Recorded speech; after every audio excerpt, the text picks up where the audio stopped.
Okay, class, chapter 6 is about quadrilaterals. So all chapter long, when you hear the word quadrilateral, you have to understand that we're talking about um, a polygon that has four sides, or a four-sided polygon. 6.1, we're going to talk about which is today's lesson, we're going to talk about polygons. As you look down the different sections in chapter 6, you'll see what the focus will be for each lesson.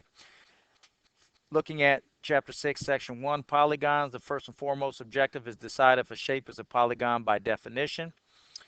Second, classify the different polygons by name. Third, utilize the quadrilateral interior angle sum theorem to answer geometric algebraic questions. Okay, flip over.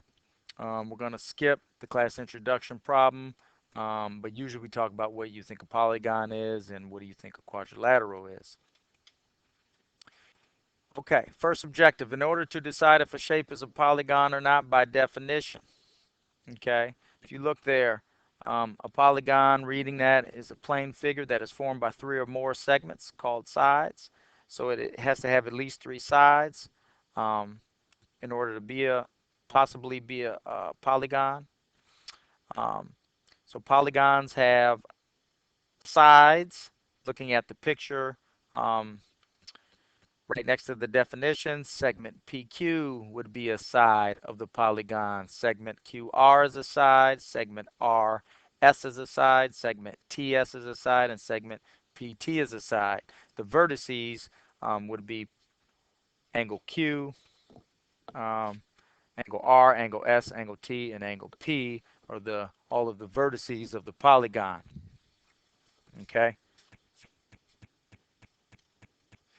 Down lower, it talks about what a diagonal is. So when we're talking about diagonals of a polygon, they're showing you here that segment PR is definitely a diagonal. So if we were starting at point P, going to all the different vertices to R in that case, that would be a diagonal.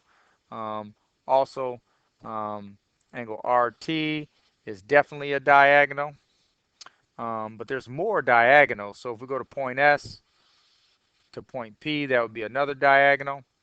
Um, we go to point starting from vertex Q. We can draw a diagonal from Q to T. And I think now we've exhausted all of the different diagonals here. Looking at the definition, a segment width that joins two non-consecutive vertices of a polygon is called a diagonal. That's what we just went through there. Okay. Example 1. It says, is the figure a polygon? Explain your reasoning. Well, let's look at A. Is A a polygon? What do I notice? I notice that, yes, it's a polygon. It's actually called a convex polygon. Okay, it is a closed region, so there's no openings. Okay, so it is a closed region. There's no curvature to it. So it appears that this is a polygon by definition. And to be more specific, it's actually a convex polygon. And we'll get into that in a second, what I mean by the word convex polygon as opposed to concave. Letter B is not although it's a closed region, letter B is not a polygon because it has a curved part to it. It has curvature to it. Therefore, letter B is not a polygon. Look at letter C. C has an opening in it. It's not a closed shape. Therefore, it's not a polygon. D, you might be inclined to say, wait a minute, that's not a polygon. Well, yes, it is. It's a closed shape. It doesn't have any curvature. And I want to point out that one of the vertices or vertexes has been punched in. So if you look at letter A, we call that a convex polygon. We're going to call letter D a concave polygon. Why is it concave? Because one of the vertices actually got punched in the other way. Okay, flipping over. 2, classifying the different polygons by name. If you look at the table, a three-sided polygon is a triangle, a four-sided polygon is a quadrilateral, and in this chapter, there's going to be some four-sided quadrilaterals that we're going to give more specific names, depending upon what we know about those quadrilaterals. We'll talk about that at a later date. Five-sided polygons, pentagon, six-sided hexagon, seven-sided heptagon, eight-sided polygon, octagon. I want to add some names for you. A nine-sided polygon. A 9-sided polygon is a nonagon, or as Nelly would say, na na na na. A 10-sided polygon is a decagon, and anything after 10 sides, like 11, we're going to give it the number dash gon, anything after 10 sides. Okay, let's look at example 1. Decide whether the figure is a polygon. If so, tell what type.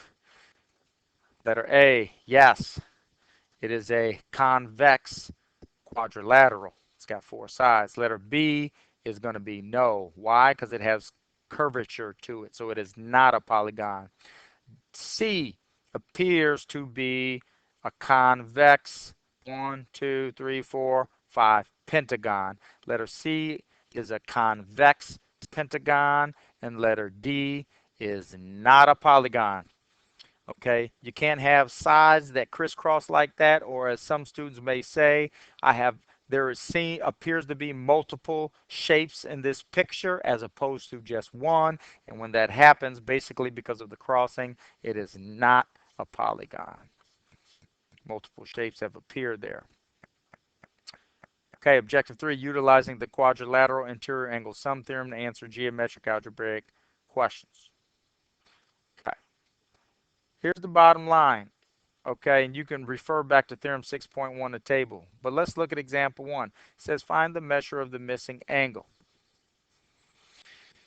What you want to first understand, okay, is that in these problems in letter A and letter B, these are definitely convex quadrilaterals. And what we first want to understand is start at any vertex you want in letter A. I'm just picking point T, start at that vertex. And start to draw diagonals always originating from vertex P in this case. Well, I can't draw a diagonal from P to S because that's a side of the convex quadrilateral. I can draw a diagonal there from P to R, and I cannot draw a diagonal from P to Q because it's already a side. I'm not trying to find how many diagonals are in this quadrilateral like we discussed earlier. I am just starting at one vertex only. In this case, P. You could have done this from point Q. You will notice that when we apply this specific technique, there's only one segment drawn here, starting from only one vertex. What are we saying? When you do this, I want you to now notice that there's two triangles inside of this quadrilateral.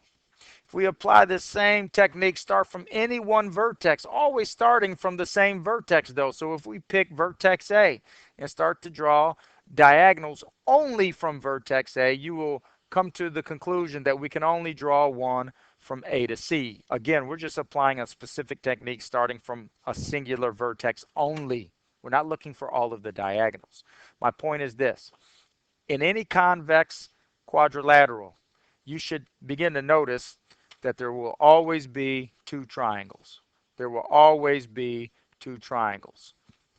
So now you need to recollect that the sum of the measures of one triangle is 180 degrees. The three interior angles of a triangle is 180 degrees.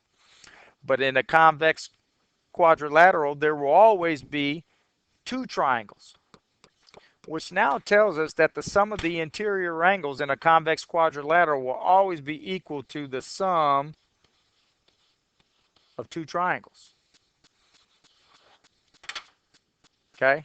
In both of these, there's two triangles. So in all convex quadrilaterals, the sum of the interior angles has to be that of two triangles. So here we go. Example 1. Find the measure of the missing angle in letter A. We know what the measure of angle Q is.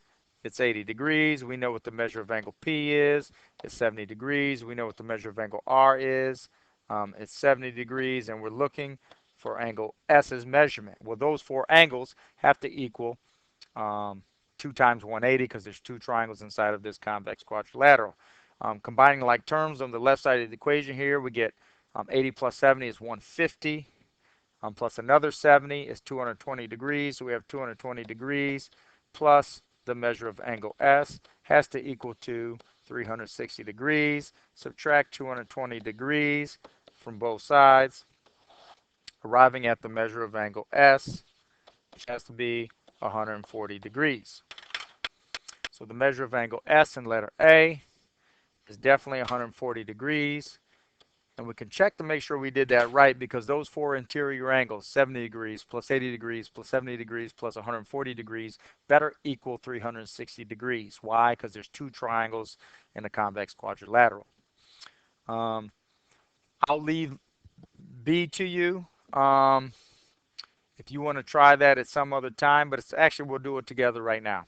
Okay. Again, we need to understand that in a convex quadrilateral, um, there's always two triangles inside of it. That's why the sum of the interior angles has to equal 2 times 180, two triangles in a convex quadrilateral.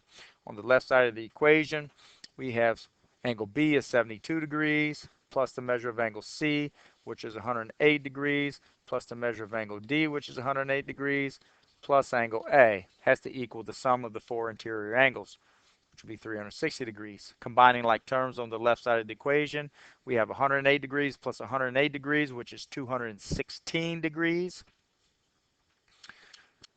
plus 72 degrees. So doing that in our head, we have 216 degrees plus another 2 degrees, which would be 218 degrees, plus 70, 288 degrees. If I did that right in my head. So we got 288 degrees plus the measure of angle A equals 360 degrees. Let's check our work.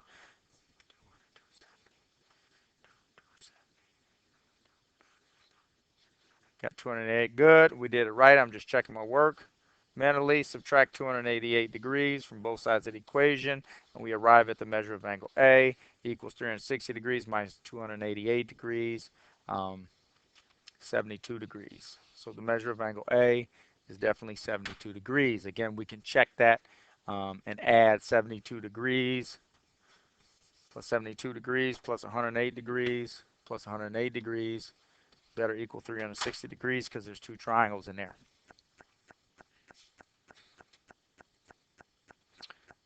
Okay, example 2, same concept, but now using variable expressions. Find the value of the variable, then find the measure of the missing angle.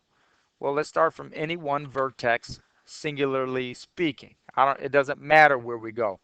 Let's pick vertex C and start drawing diagonals, always originating from point C. C to D is a side, can't do it. From C to L gives us a diagonal, and from C to O does not give a diagonal, that's a side. So again, we need to understand now that inside of a convex quadrilateral there will always be two triangles, and the sum of the interior angles of one triangle is 180 degrees, but we have two triangles, so 2 times 180 degrees, arriving at one side of the equation has to be 360 degrees.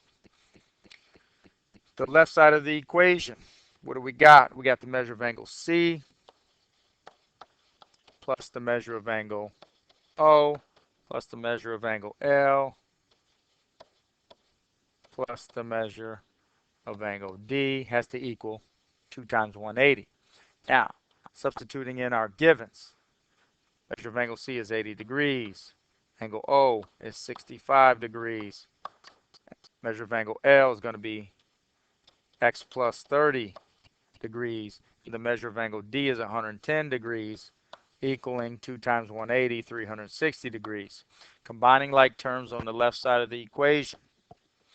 Okay, we have 110 degrees plus 30, it's going to be 140, plus 65 is 205, plus 80, 285. So we have 285 plus x equals 360 degrees. That was just combining like terms on the left side of the equation. Now subtracting 285 from both sides of the equation. Our new balanced equation should be x equals whatever 360 minus 285 is, that's going to be 75. So x is equal to 75. We're not going to say 75 degrees because x does not represent an angle in this case. So x is definitely 75. We still haven't answered the question totally. It says find the measure of the missing angle. Well, the only missing angle here is the measure of angle L. We should fill in what x is. X is 75. The measure of angle L is going to be found by looking at what the expression is for the measure of angle L. Well, the measure of angle L is signified as x plus 30. So the measure of angle L using substitution, we now know what x is at 75, so substitute that in for the variable, plus 30, and simplify, and we get the measure of angle, that's an angle symbol, measure of angle L is equal to 105 degrees. So the measure of angle L is 105 degrees. Of course, we can back check that, because if we substitute angle L's measurement in, add it to angle D plus C plus O, it better come out to 360 degrees. If it does not, we made a mistake. We can do the same here for letter B. Just give me 1 second. I want to check what else we got. Very good. Looking at time. But one more time, looking at B. This is a convex quadrilateral. Boom, 2 triangles always in a convex quadrilateral. Not showing you the triangles anymore. Just hopefully you understand that. 4 interior angles have to add up to 2 times 180 because there's 2 triangles inside of a convex quadrilateral. So we got angle A is 100 degrees, plus angle B is 84 degrees, plus angle D is 2x degrees, and angle C is 2x degrees equals 2 times 180. Combining our like terms on the left side of the equation, we're going to have 4x plus 184 equals 360. Subtracting 184 from both sides, we get 4x equals 160, 176, and then divide both sides by 4, and we get x equals 44. So x is equal to 44. Again, how do we now find the measure of angle D? Well, angle D is represented as 2 times whatever x is. So if angle D is represented as twice x, and x is 44, then definitely the measure of angle D, which is represented as twice x, it's got to be 2 times 44, substituting 44 in there. So the measure of angle D, 88 degrees. Okay, back substituting to find the measure of angle C. The measure of angle C is also represented as twice x, so therefore it's got to be the same measurement as angle D, 88 degrees. I believe we have completed the lesson. Thank you very much for your time.